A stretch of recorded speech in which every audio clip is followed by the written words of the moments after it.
რა თქმა უნდა, ამ კვლელი რეჟიმის წარმომადგენელთა ადგილი ჩვენ სტუდიაში არ არის და შესაბამისად სულ ტყუილად ფიქრობენ, რომ დებატები მათ იმედის კარს გაუხსნეს. კიდევ უფრო დავკონკრეტდები.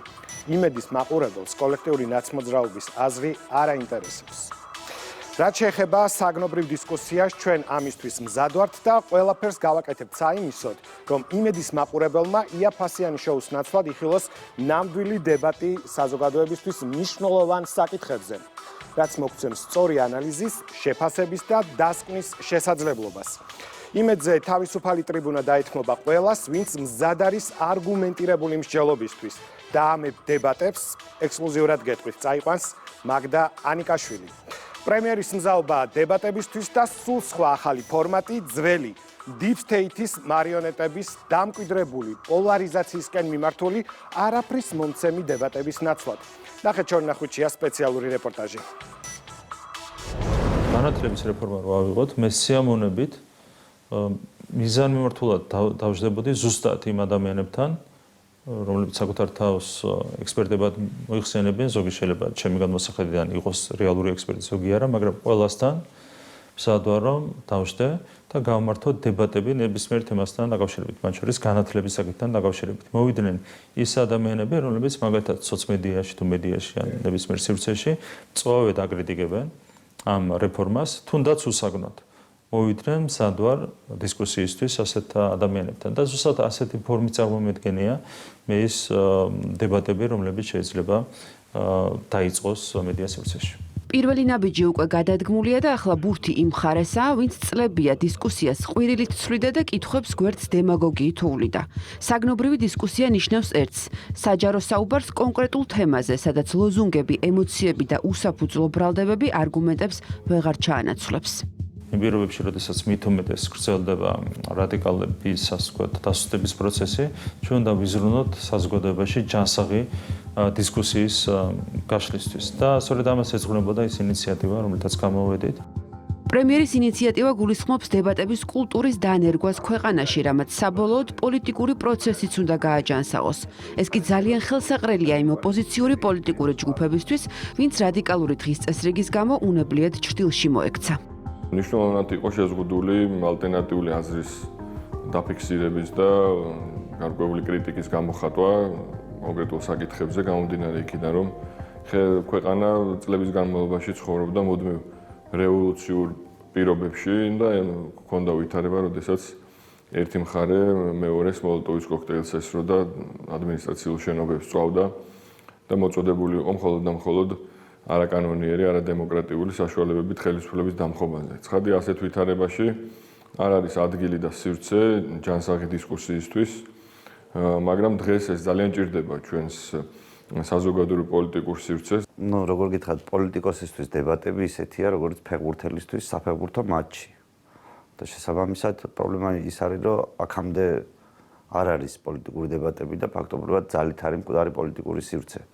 შესაბამისად, თუ დებატები სწორად ჩატარდა, ან საერთოდ ჩატარდა თუ არა და ნამდვილად დებატები იქნა, დაიხმარება იმისთვის, რომ შენი აზრი მიუტანო მაყურებელს. ეს უბრალოდ იმდენად ელემენტარული რაღაცა არის, რომ ჩემთვის ისევ უფრო გასაკვირი, რომ აქამდე თუ ხელისუფლებას არა ოპოზიციასაც არ მოუვიდა თავში აზრად დებატების ჩატარება.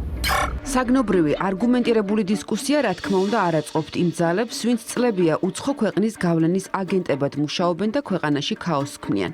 და ეს გამოჩნდა მაშინვე, როგორც კი ირაკლი კობახიძემ დებატების კულტურის დანერგვის აუცილებლობაზე დაწერა. ზოგმა საკუთარი ამბიციური სია წარმოადგინა, ვისთან უნდათ დებატები და ვისთან არა. გახარიასთვის ოპონენტი იქნება ბიზინა ივანიშვილი. ხოლო და ხოლმე და როცა ამბიციებზე მიდგება საქმე, გიორგი გახარიას არც სხვები ჩამოუვარდებიან. დებატები? კი ბატონო, არა მაქვს პრობლემა, ოღონდ ეს უნდა იყოს ლიდერების დონეზე. ირაკლი კობახიძე პირადად შენ ნებისმიერ ფორმატში, ნებისმიერ დროს. გახსენით ტელეკომპანია იმედი და მზად ვართ ხალხს ველაპარაკოთ. ზოგმა პირდაპირ უარი თქვა და სხვებსაც მოუწოდა, რომ დებატებში არ ჩაერთონ.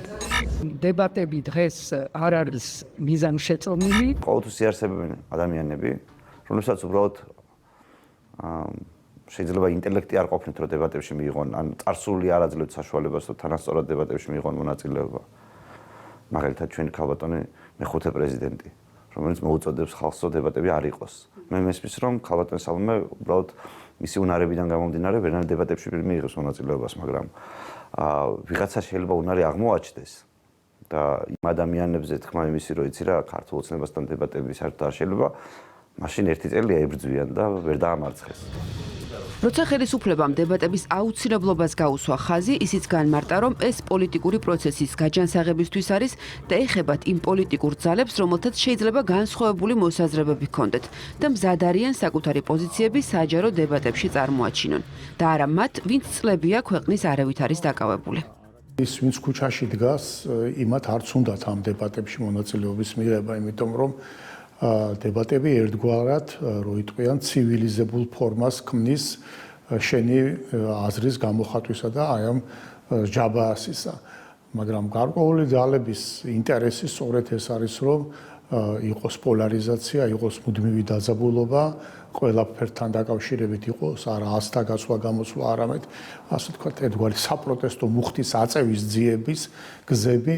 ამიტომ ჩვენ უკვე დავინახეთ, რომ გარკვეულმა რადიკალური ოპოზიციის წარმომადგენლებმა ამა თუ იმ მიზეზით ამ დებატებზე ფაქტობრივად უარი განაცხადეს. შეთავაზება ერთის მხრივ პოლიტიკური ნაწილი რომ არ ჩავთვალოთ, კონკრეტულად დარგის ექსპერტებს ეხებათ, რა თემაზეც იქნება დებატები, კონკრეტულად მაგ თემაში, ასე ვთქვათ, საზოგადოების ნაწილი, რომელიც გათვითცნობიერებული არის, ხოლო პოლიტიკურ ჭრილში ეს ეხებათ იმ პოლიტიკოსებს, რომლებიც კონსტიტუციურ წყობილებას აღიარებენ ჩვენს ქვეყანაში და რა თქმა უნდა, ამითი უფრო ვიწროვდება ამ რადიკალების წრე, იქიდან გამომდინარე, რომ ის რადიკალები, რომლებიც ფიზიკურად კონსტიტუციურ წყობილებას არ აღიარებენ ხელისუფლების ლეგიტიმაციას, პარლამენტის ლეგიტიმაციას და ასე შემდეგ, მათთან რა თქმა უნდა, სასაუბრო ჩვენ არაფერი არ გვაქვს. სიტუაციას რეალურად რომ შევხედოთ, დღეს ხელისუფლებას არ ყავს კონკურენტი, რომელიც მას საარჩევნო ბრძოლაში სერიოზულ საფრთხეს შეუქმნის. სწორედ ამ მოცემულობით აცხადებს მზადყოფნას ქართული ოცნება, სხვადასხვა ჯგუფს კონკურენციის შესაძლებლობა მისცეს და დებატების სტანდარტი დანერგოს, რომელსაც გარედავალებების შემსრულებლები მიზანმიმართულად წლების განმავლობაში ანგრევდნენ. სამწუხაროდ არაფორმალური ოლიგარქიული მმართველობის გეგმა ჩაეხშო განსხვავებული აზრი გაენადგურებინა ნებისმიერი სივრცე დებატებისთვის და მაქსიმალურად შეეზღუდა მათი იდეოლოგიის მომხილებელი ნებისმიერი საზოგადოებრივი პლატფორმა ნაწილობრივ საქართველოსაც შეეხო. თუმცა იმ განსხვავებით, რომ Deep State-ის აგენტურამ მხოლოდ ერთი რამ, ქვეყანაში პოლიტიკური, ეკონომიკური თუ სოციალური დებატების მრავალწლოვანი კულტურის შეწყვეტა მოახერხა. ამ დავალების შესრულების მთავარ მედროშედ ნიკა გვარამია იქცა, როდესაც მისი პატრონები მიხვდნენ, რომ კამათის დროს საზოგადოებას მარტივად შეეძლო ტყუილისგან სიმართლის გარჩევა, მათ მედიაში იქამდე ამ სფეროსთვის სრულიად უცხო სხეული, ნიკა გვარამია შეიყვანეს და კონკრეტული დავალებაც მისცეს. მოეხდინა სრული რადიკალიზაცია. გვარამიამ დავალება წარმატებით შეასრულა.